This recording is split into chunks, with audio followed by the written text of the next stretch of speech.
They share the same gods, the same language, the same ancestry. Yet for centuries, the Yoruba fought each other in wars so brutal they shook all of West Africa. From the thunder of the Oyo Empire's cavalry, to Ibadan's warlords, to the 16-year Kiriji War, the longest civil war in African history. If they were truly one people, why did the blood of brothers flow for so many years? And today we still ask, is the Ooni of Ife the true highest office in Yorubaland? This is the story of glory, betrayal, and survival. This is the untold history of the Yoruba. When unity breaks, history speaks. The story of Western Nigeria begins with grandeur, with power, with a people who seemed united under one banner, the Oyo Empire. Stretching across vast lands, from present-day Nigeria into the Republic of Benin, the Oyo cavalry thundered across the savannah, their horses armored, their lances sharp, their reputation unmatched. The Alaafin of Oyo sat like a king of kings, commanding loyalty from faraway provinces. It was said, when Oyo sneezes, the rest of Yorubaland catches cold. But let us pause and ask, were the Yoruba ever truly one? At first glance, the answer seems obvious. Shared language, shared deities, shared ancestry. The Yoruba told stories of Oduduwa, the legendary progenitor from Ile Ife. According to Yoruba oral tradition, Oduduwa descended mysteriously from the heavens, sent by the gods to establish the sacred city. His children, they say, went forth to found kingdoms, Oyo, Ijebu, Ekiti, Ondo, Ijesha, and beyond. But history is never one voice. The Benin kingdom has its own account. According to Benin oral traditions, Oduduwa did not fall from the sky. He was no divine being but a flesh and blood prince, an exiled son of the Oba of Benin, who fled and established power in Ile Ife. This version of history challenges Yoruba claims of heavenly descent, grounding Oduduwa not in myth, but in politics, in exile, in ambition. So whose story do we believe? The Yoruba vision of Oduduwa as a God-sent ancestor, or the Benin narrative of Oduduwa as a fugitive prince? Perhaps the truth lies somewhere in between. Perhaps it doesn't matter. What matters is that this question of origin adds another layer of tension to the idea of Yoruba unity. If even the story of the first ancestor is contested, what then of the kingdoms that rose from him? But that debate, whether Oduduwa came from the sky or from Benin, is a story for another day. Today, our focus is on what followed, how the Oyo Empire, built on cavalry and tribute, rose to greatness and then fell into strife. The cracks came quickly. The Alaafin, once supreme, grew weak. Provincial governors, the Ijaye, extorted their subjects. Chiefs in Oyo Ile challenged the king himself. A famous saying emerged, "The king must not die alone," meaning if an Alaafin failed in his duties, he must commit ritual suicide. Imagine a people supposedly united, yet their own institutions built in mechanisms of rebellion and distrust. When external pressures came, slave raids, Fulani jihads, European trade shifts, the empire staggered. Instead of unity, provinces like Ibadan, Egba, and Ijaye rose in defiance. They wanted independence, not collective survival. So again, we return to our haunting question. If the Yoruba were truly one, why did Oyo's collapse trigger not solidarity, but chaos? This is where our journey begins. From the ruins of Oyo would come city-states and warlords who turned brother against brother. And as we trace the Ijaye War, the Ekiti Parapo, and the epic Kiriji War, we must hold this question in our minds. Were the Yoruba ever truly one people, or fragments of rival destinies stitched together by myth? The Oyo Empire, once the pride of Yorubaland, stood as a colossus in West Africa. Its cavalry dominated trade routes, its Alaafin commanded respect, and its subjects paid tribute in cowries, colonels, and slaves. But empires rarely fall with a single blow. They crack slowly from within, and Oyo was no exception. The seeds of collapse were sown in its very foundations. The Alaafin was mighty, but his authority was checked by the Oyo Messi, the Council of Chiefs. If the king fell out of favor, they could force him to commit ritual suicide. Imagine ruling with the constant shadow of death looming from your own council. What unity could survive when mistrust sat at the very heart of power? As decades passed, Oyo grew fat on the profits of the Atlantic slave trade. Captives were marched in chains to the coast, exchanged for European guns and goods. But reliance on this brutal commerce came at a cost. Wars raged endlessly to supply slaves, tearing apart Yoruba communities from within. Instead of cementing unity, it deepened divisions. Villages raided one another, brothers sold brothers. How could a people truly be one when their own prosperity came from enslaving their neighbors? Then came external pressure. To the north, the Fulani jihadists advanced, destabilizing borders. To the west, Dahomey challenged Oyo's supremacy. To the south, European traders exploited rivalries for profit. The empire, stretched thin, began to stagger. By the late 18th century, Oyo was a shadow of itself. Successive Alaafins struggled to command obedience. Provincial governors, known as the Ijaye, abused their power, extorting wealth and oppressing communities in the name of Oyo. Resentment festered. Regions like Egba, Ijebu, and Ibadan no longer saw Oyo as the source of protection, but as a burden to be cast off. The once great empire began to splinter. Cities that once bowed in loyalty now rose in defiance. Ibadan, born as a refugee settlement of warriors, turned into a military powerhouse. Ijaye, led by the fierce Kurunmi, declared its independence. The Egba fortified Abeokuta, while the Ekiti and Ijesha found new strength in alliances.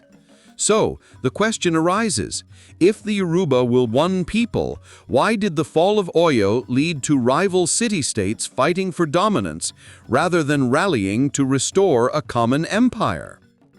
The truth is sobering. The Oyo Empire may have symbolized Yoruba greatness, but it was never the same as Yoruba unity. Its power rested on force, not consent. And when that force weakened, what was left was not one people, but many rivals, each determined to carve out their own destiny. The fall of Oyo did not bring peace. It unleashed decades of strife, wars that would scar Yorubaland for generations. From the ashes of empire rose warlord states, each with ambition, pride, and suspicion. The dream of unity was buried under the smoke of civil war. When the Oyo Empire collapsed, its ruins did not scatter into silence. Instead, from the ashes rose a new force, one that would shape the destiny of Yorubaland for decades, Ibadan. But Ibadan was unlike the kingdoms that came before it. It was not born from a royal dynasty, nor did it boast an ancient lineage like Ife or Oyo. It began humbly as a war camp, a gathering of warriors, hunters, and refugees fleeing the chaos of collapsing Oyo, Ejba, and Ibarapa lands. Perched on hills that offered natural defense, Ibadan grew not through ancestry, but through blood, grit, and battle. Here, power did not belong to kings. It belonged to the strong. The men who led Ibadan were warlords, generals chosen by merit, not birth. Leadership was earned on the battlefield, not inherited in palaces. It was said that in Ibadan, a man's crown is his cutlass. And soon that cutlass carved Ibadan into a powerhouse. By the mid-19th century, Ibadan had become the largest Yoruba city, bursting with energy, ambition, and military might. Its warriors, organized into regiments called Ibadan Eso, marched across Yorubaland, subduing rivals and enforcing Ibadan's dominance. They demanded tribute, captured lands, and installed their own agents, the same way Oyo once had. But here is the paradox. Ibadan rose as a child of Oyo's collapse, yet it repeated Oyo's methods of control. Instead of rallying Yorubaland into unity, Ibadan bullied its neighbors, Ejba, Ijaye, Ekiti, and Ijesha. It was feared, but not loved, powerful, but resented, protector to some, oppressor to many. This leaves us with a question that stirs the heart of Yoruba history. Was Ibadan a savior of Yorubaland, or simply another master cloaked in new garments? In Ibadan, the generals were larger than life. Names like Lagunsoye, Oluyole, and Are Latosisa commanded respect across the land. Their armies carried Dane guns obtained from European traders, blending traditional warfare with modern firepower. They were disciplined, fierce, and relentless, but their ambition was boundless. The rise of Ibadan set the stage for more conflict. Kurunmi of Ijaye resisted Ibadan's growing control, sparking the brutal Ijaye War. In the east, Ekiti and Ijesha began plotting to form their own alliance against Ibadan's dominance, planting the seeds of the Kiriji War. So we must ask, if Ibadan was truly the center of Yoruba strength, why did its neighbors not unite behind it to rebuild Yorubaland? Why did they instead rise against it? The truth is simple. Unity imposed by force breeds only resentment. Ibadan's strength created order, but not harmony. It kept Yorubaland alive, but also kept it bleeding. As the drums of war echoed through the hills, one thing was clear. Ibadan had inherited Oyo's mantle of power, but not its legitimacy.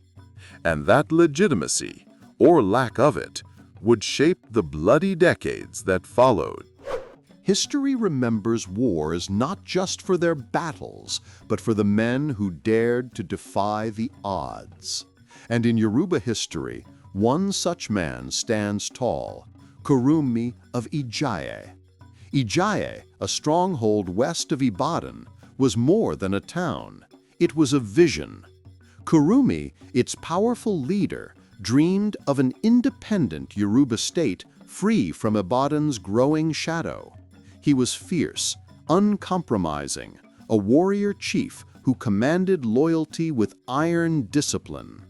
The spark came in 1860, when the Alaafin of Oyo, Atiba, died. Ibadan, now the rising power, declared that Atiba's young son would succeed him, but Kurunmi refused. He argued that according to Yoruba custom, a king's son could never directly succeed him. To accept such a succession was, to Kurunmi, a betrayal of tradition. Here lies the heart of the conflict. Ibadan claimed to defend Oyo's legacy, but Kurunmi claimed to defend Yoruba law. Who was truly right? Refusing to bow, Kurunmi broke ranks with Ibadan. His defiance was more than politics. It was a challenge to Ibadan's authority. And so began the Ijaye War, one of the bloodiest chapters in Yoruba's civil strife. The war raged fiercely from 1860 to 1862. Kurunmi's forces fought with unmatched bravery, armed with Dane guns and unyielding will. But Ibadan's war machine was relentless. Their regiments, seasoned by years of conquest, pressed harder and harder. Villages burned, fields were destroyed, families displaced. Ijaye became a fortress under siege. Kurunmi fought not just Ibadan, but the tides of history. For Ibadan was too powerful, too determined to stamp its dominance across Yorubaland. By 1862, Ijaye lay in ruins. Kurunmi, unwilling to live in defeat, is said to have taken poison, choosing death over submission. But here is the haunting question. If the Yoruba were truly one people, why did Kurunmi fight Ibadan instead of standing with them against external threats like the Fulani or Dahomey? Why did Yoruba strength devour itself? The Ijaye War exposed deep fractures. Unity was not built on shared ancestry, but on contested power. Tradition clashed with ambition. Pride clashed with pragmatism. The blood of brothers flowed not against outsiders, but against themselves. And the irony? Ibadan won the war, but not the loyalty of Yorubaland. The destruction of Ijaye only deepened resentment, sowing the seeds of larger coalitions like the Ekiti Parapo Alliance that would later rise to challenge Ibadan in the epic Kiriji War. Kurunmi's defiance became legend. To some, he was a stubborn chief who doomed his people. To others, he was the last true defender of Yoruba tradition. But whichever side history favors, one truth remains. The Ijaye War was not about outsiders. It was Yoruba against Yoruba, and it left scars that would not heal for generations. After the fall of Ijaye and the death of Kurunmi, Ibadan stood taller than ever. Its armies had crushed one challenger, and its generals believed Yorubaland would now bow to their might. But in the east, new winds were blowing. The lands of Ekiti, Ijesha, Ondo, and Akoko, fertile, proud, and resilient, watched Ibadan's rise with growing suspicion. Ibadan claimed to be the protector of Yoruba unity. Yet to many, Ibadan was not a shield, but a sword pressed to their throats. The Ajale, Ibadan's appointed administrators, were seen as corrupt, oppressive, and exploitative. They demanded tributes, interfered in local affairs, and treated proud eastern kingdoms as conquered vassals. The resentment grew until it boiled over. In 1877, the eastern states forged a bold coalition, the Ekiti Parapo, literally the Ekiti Confederation. This was no small alliance. It brought together chiefs, warlords, and kingdoms united by one mission: to resist Ibadan's dominance. At its core were the Ekiti and the Ijesha, but their call for freedom echoed across the east. And here lies the irony. When Yoruba faced Fulani jihadists from the north, they were divided. But when it came to resisting Ibadan, they found unity. Why did Yoruba unity emerge only in opposition to one another, never in defense against outsiders? The Ekiti Parapo Alliance was not merely political, it was also spiritual. Chiefs swore oaths, sacrifices were made, and war drums echoed through the forests. Their warriors armed themselves with Dane guns, charms, and unshakable resolve. To strengthen their hand, they even sought outside help. Guns and supplies were sourced from Europeans on the coast, and rumors suggest some even sought alliances with northern powers just to counterbalance Ibadan. This was not just another conflict, it was the beginning of the Kiriji War, the longest civil war in African history. The Ekiti Parapo's strength lay in their collective resolve. For once, rival eastern states set aside their differences to form a united front. Leaders like Ogedengbe of Ilesa, a general feared and respected across Yorubaland, embodied this spirit. His courage, discipline, and battlefield genius became the face of Ekiti resistance. But let us ask again, if the Yoruba were truly one, Why did Ekiti and Ijesha have to form an alliance against fellow Yoruba in Ibadan? Was this alliance proof of Yoruba unity or proof of Yoruba disunity? Did unity mean fighting under one oppressor or fighting together against oppression? The Ekiti Parapo war cry was clear: better to fight and die free than to live under Ibadan's boots.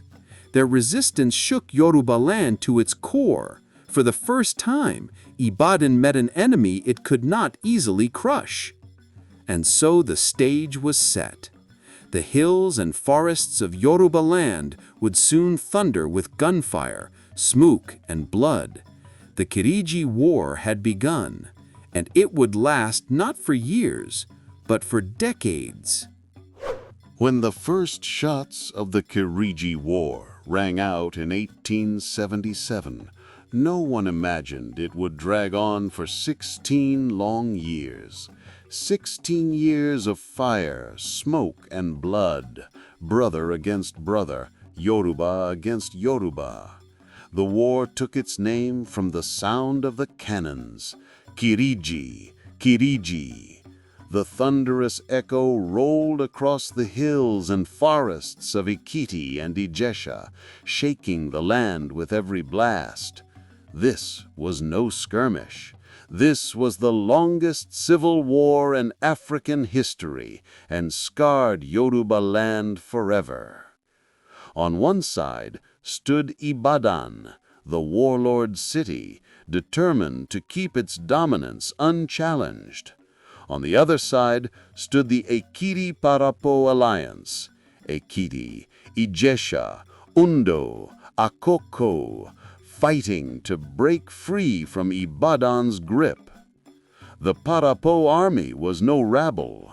Under the leadership of Ogedengbe Velesa, the famed general, they were disciplined, courageous, and fueled by a burning desire for independence.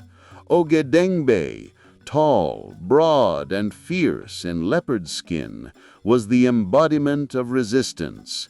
His strategies and bravery earned him the title Seriki of the Parapo. The war devastated Yorubaland. Villages were burned, farms destroyed, trade routes cut off. Families fled into forests, and hunger stalked the land. Yorubaland descended into chaos, its people caught between endless battles. And still, the question lingered. If the Yoruba were truly one people, why did they endure 16 years of slaughter at each other's hands?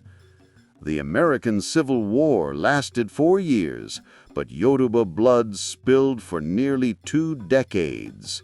Was this proof of deep disunity or proof of deep stubbornness, each side unwilling to bend? Both sides fought with ferocity.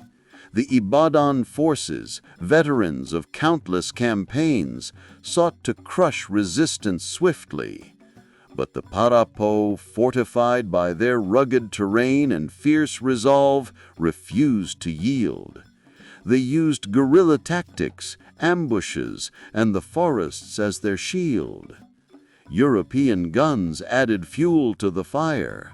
Traders along the coast supplied both sides with weapons, profiting from Yoruba blood. Dane guns, flintlocks, and eventually small cannons turned Yorubaland into a battlefield unlike any before. The sound of Kiriji was not just war, it was the echo of foreign influence in Yoruba destiny. Year after year, the war dragged on. Neither side could secure a decisive victory, and the people suffered. Markets collapsed, crops rotted in abandoned fields, disease and famine spread like shadows over the land. Yorubaland bled while outsiders watched and profited. By the late 1880s, exhaustion began to set in. leaders realized no side could completely destroy the other. But pride, Yoruba pride, kept the fire burning. It took intervention from outside, from British colonial officers, to finally bring peace in 1893. But peace did not erase the scars. 16 years of civil war left Yorubaland fractured. Trust had been broken. Cities bore grudges that outlasted the war. And the haunting question remained: if a people share one language, one culture, one ancestry, why did it take outsiders to stop them from destroying themselves? Culture is often called the glue of a people. For the Yoruba, that glue was strong. They shared deities, shared rituals, shared a worldview that tied the living to the ancestors and the unborn. From Ife to Oyo, from Ijebu to Ekiti, the Yoruba gods were the same: Sango, Ogun, Ifa, Orunmila, Osun, Yemoja. Their shrines glowed with the same palm oil lamps. Their festivals thundered with the same talking drums. Yet, even this shared spirituality could not stop the rivers of blood that flowed during the wars. The Ooni of Ife, as custodian of Yoruba tradition, was seen as the spiritual head of this vast religious system. His palace was not just stone and wood. It was a living link to Oduduwa himself. The Oni's authority stretched beyond politics. It was sacred. Yet while towns bowed spiritually to Ife, they drew swords against each other in politics. So the question rises sharply: if religion united the Yoruba, why did it fail to preserve their peace? Part of the answer lies in the nature of Yoruba religion itself. Unlike faiths that demand one central authority, Yoruba spirituality was decentralized. Each town had its own shrines, its own priests, its own ways of honoring the Orisa. There was no single pope, no single caliph, only local custodians. The gods were shared, but the control was local. And where control is local, division thrives. Then came new faiths. By the mid-19th century, Islam had spread deep into Yorubaland, carried by traders, scholars, and warriors. Mosques rose in towns like Ilorin, Ibadan, and Ijebu. At the same time, Christian missionaries arrived along the coast, building churches in Abeokuta, Lagos, and Ondo. Each faith offered not just worship, but education, literacy, and access to global networks. Suddenly, Yorubaland was a religious crossroads. Traditionalists, Muslims, and Christians living side by side. In some places, this created balance. In others, it deepened tension. Families split along religious lines. Chiefs leaned on new faiths for legitimacy. Missionaries condemned traditional worship, while traditionalists saw Christianity as a foreign intrusion. Islam, too, brought its own rivalries, especially in Ilorin, where Fulani influence mingled with Yoruba identity. Yet through all this, something remarkable endured: the Yoruba ability to blend. A man could visit a church on Sunday, consult the Ifa oracle on Monday, and fast during Ramadan, all without contradiction. This spiritual flexibility may explain why Yoruba identity survived the wars, even when politics failed. But still, we must confront the central puzzle. If the Yoruba gods were the same, if their traditions were shared, why did they not rally together under divine unity during the wars? Perhaps the answer is that unity requires more than shared culture. It requires trust, vision, and leadership. And those were fractured. Religion gave the Yoruba a common soul, but not a common sword. And in a time of war, it was the sword that decided destiny. By the late 1880s, Yorubaland was exhausted. 16 years of the Kiriji War had drained its people. Villages lay abandoned, markets collapsed, farmland turned to wasteland. Families lived in constant fear, if not of Ibadan's raiding parties, then of Ekiti Parapo ambushes. A land once known for its prosperity had become a theater of endless war. And yet, neither Ibadan nor the Parapo could claim victory. The war was at a stalemate, a grinding struggle that left both sides broken but unyielding.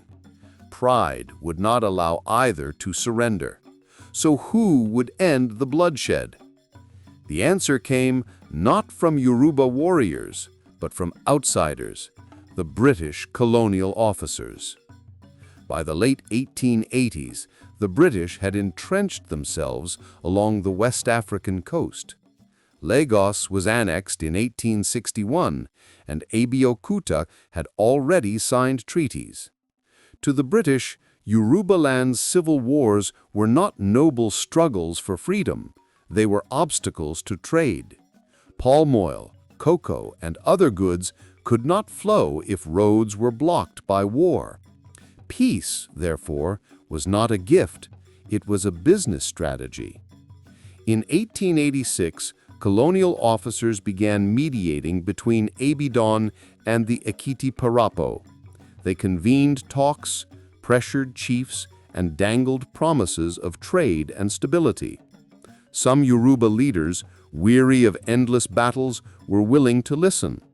Others saw the irony that a people who claimed shared ancestry now needed foreign powers to stop them from destroying each other.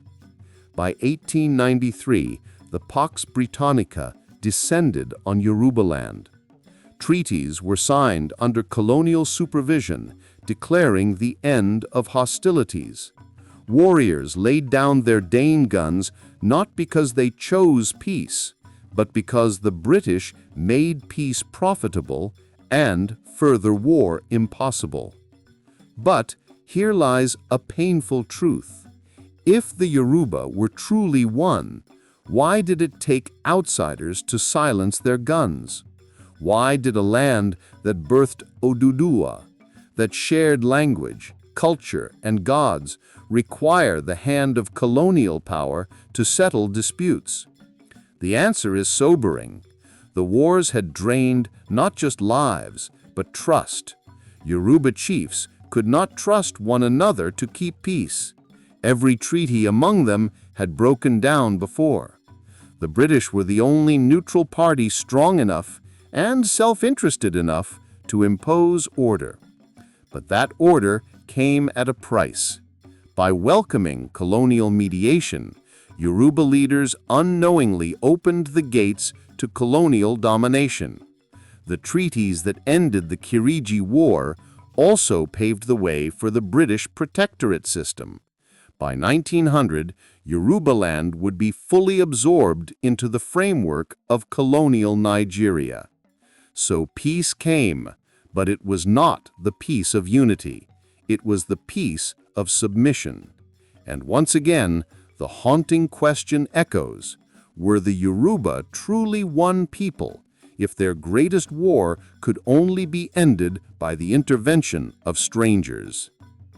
The guns of the Kiriji War fell silent in 1893, but silence did not mean healing. Yorubaland entered a new era, one marked not only by colonial domination, but by the shadows of its own internal wars. The scars of conflict lingered in memory.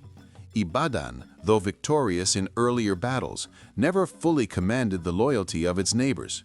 The Ekiti and Ijesha, proud of their defiance, remembered Ibadan not as brother but as oppressor. The Egba in Abeokuta prided themselves on resisting external domination, while the Ijebu guarded their independence with suspicion. Even within towns, rivalries simmered. In Ife, old tensions with Modakeke would flare repeatedly, sometimes violently. into the modern age. So we must ask, did the wars prove the Yoruba were never one, or did they show that unity is something deeper than politics? Because while swords divided them, culture never did. Even in the darkest days of war, the Yoruba still spoke the same language, danced to the same drums, worshipped the same Orisha, and carried the same proverbs on their tongues. The talking drum, whether beaten in Ibadan or in Ilesa, still spoke the same coded messages that only a Yoruba ear could understand.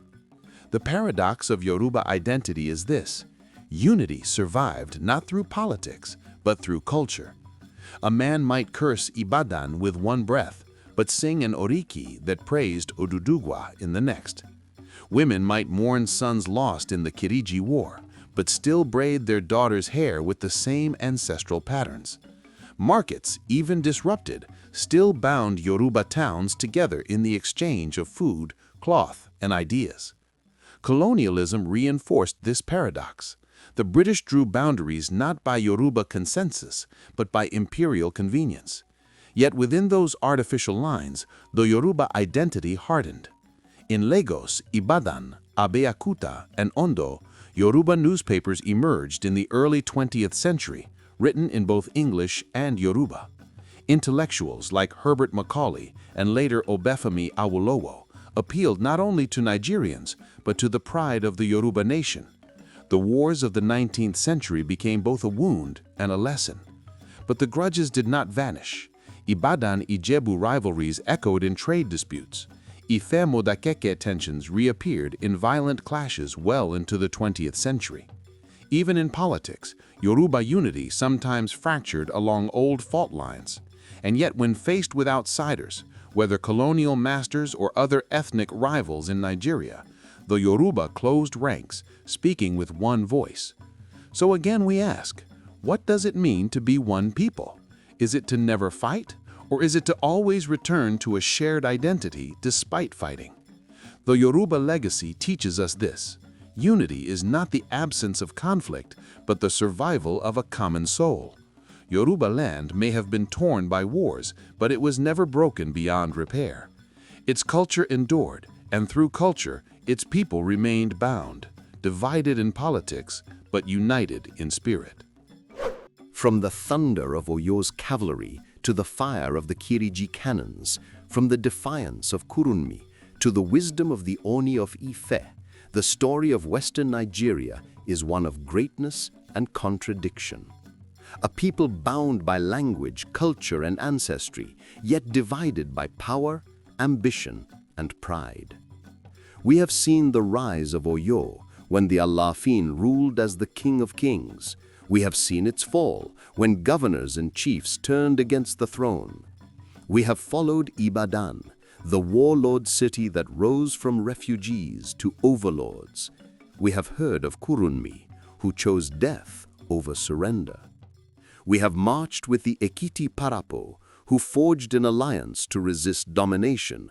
And we have endured 16 years of the Kiriji War, the longest civil war in African history, ended not by Yoruba hands, but by colonial pens. So we ask, as we must, were the Yoruba ever truly one people? The answer is both yes and no. No, because politically the Yoruba were rarely united under one banner. Rivalries tore them apart, wars scarred their land, and distrust ran deep. The dream of one Yoruba empire dissolved in the smoke of battlefields. But yes, because culturally, spiritually, and historically, the Yoruba remained one. Their gods, their festivals, their language, their proverbs, all endured, binding them together even when politics divided them. A man from Ondo could walk into a market in Ibadan and still bargain in Yoruba.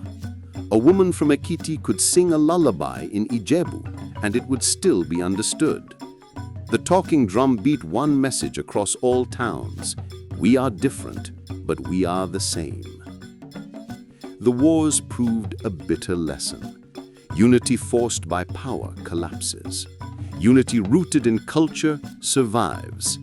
And it is that cultural unity that carried the Yoruba through colonialism, through Nigeria's birth, and into the present. Even today, rivalries remain. Ife and Modakeke still recall old wounds. Ibadan and Ijebu still trade playful jabs. But when Yoruba pride is challenged from outside, suddenly the drums beat as one. Suddenly they remember Oduduwa, the cradle at Ife, the crown of the Oni, the fire of Shango, the wisdom of Orunmila.